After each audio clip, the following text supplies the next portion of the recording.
Allez, pour terminer, regardez cette information. La Banque d'Angleterre vient a dévoilé aujourd'hui un nouveau design pour un nouveau billet de 50 livres qui met en valeur, qui célèbre le mathématicien Alan Turing, fameux pour avoir effectivement cassé durant la Seconde Guerre mondiale le code cryptage des machines allemandes Enigma. Du coup, tiens, je me suis posé la question, vous metteriez qui, vous, sur un nouveau billet de banque, si on vous posait la question ou si vous aviez la réponse, et si c'était à vous de décider. Christian. Écoutez, en lien avec toutes les missions qu'on vient d'avoir sur les biotech et autres, et par provocation, je mettrai Pasteur. Tiens, et vous croyez, oui, ce sera accepté a priori en Europe, par les 27, par les 26 autres, vous pensez que en tout cas, si c'était un billet français, je pense que ça serait irréprochable. C'est quelqu'un qui non seulement a pris des risques colossaux, mais y compris personnels, puisqu'il s'est inoculé le vaccin à lui-même. Ouais. Et donc, c'est le symbole. On pourrait mettre aussi... Le premier vaccin, c'était contre la rage, rappelons. Bernard Palissy, qui brûlait ses meubles pour inventer des machines à vapeur. Voilà. Il y a toujours en ce moment des gens qui prennent des risques phénoménaux. Simplement, si les structures sont totalement hiérarchisées et bureaucratisées et cassent toutes les initiatives, on crève. Donc, je pense que Pasteur, c'est un bon moyen de faire exploser les structures. Louis Pasteur, Denis Jacquet, même question, vous metteriez qui sur un billet de banque Depuis que Christian parle, je me dis, mais qui je vais bien pouvoir proposer? Du coup, le seul nom qui me vient, c'est parce que hier j'intervenais sur ce sujet qui m'est cher, surtout depuis sa disparition, c'était David Servan-Schreiber.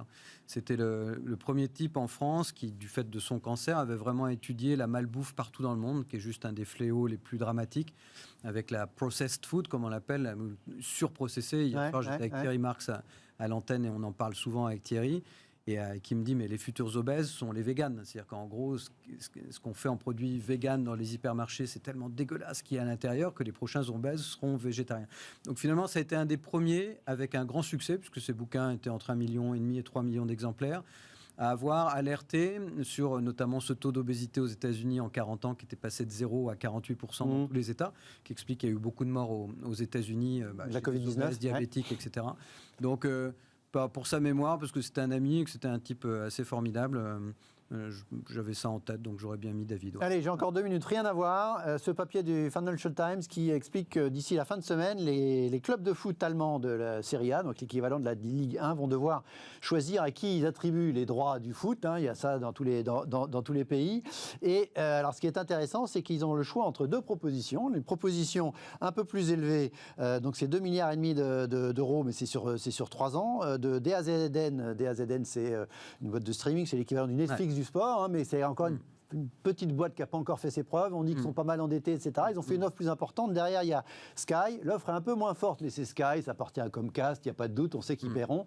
L'entrepreneur, il choisirait qui? Le plus gros chèque avec un petit doute ou le chèque un peu moins élevé? On a en France, on a eu un exemple récent avec l'incapacité de Mediapro à payer son chèque. Moi, je trouve qu'il y a beaucoup trop d'argent dans ce sport. Donc j'aurais tendance à dire... Non, mais là, c'est ceux qui touchent l'argent qui doivent choisir. Moins cher, mais prime aux nouveaux, donc essayons les nouveaux. De toute façon, au pire, ils cassent le contrat puis ils le refileront à Sky. Ils auront eu 2 paiements, tout va bien. D'accord. Est-ce que l'économiste est capable de trancher le sujet? Effectivement, tout est dans la rédaction du contrat. Apparemment, pour Mediapro, on n'avait pas prévu qu'ils ne paieraient pas. Ouais. Donc là, il faut que les autorités du foot allemandes prévoient très clairement... Italien, oui. C'est italien, pardon. Ouais. Que s'il y a un retard de paiement, à ce moment-là, le contrat est cassé immédiatement. Voilà. Et il y a être sûr de pouvoir récupérer. Voilà. Prendre le plus gros chèque, mais avec une assurance, quoi, en gros, tant qu'à faire. Voilà, bon, on restera là. Merci, messieurs, d'avoir été à mes côtés ce soir durant l'émission. Merci à vous de nous avoir regardés. On se retrouve demain, même heure, 23h sur Bismart. Bonne soirée.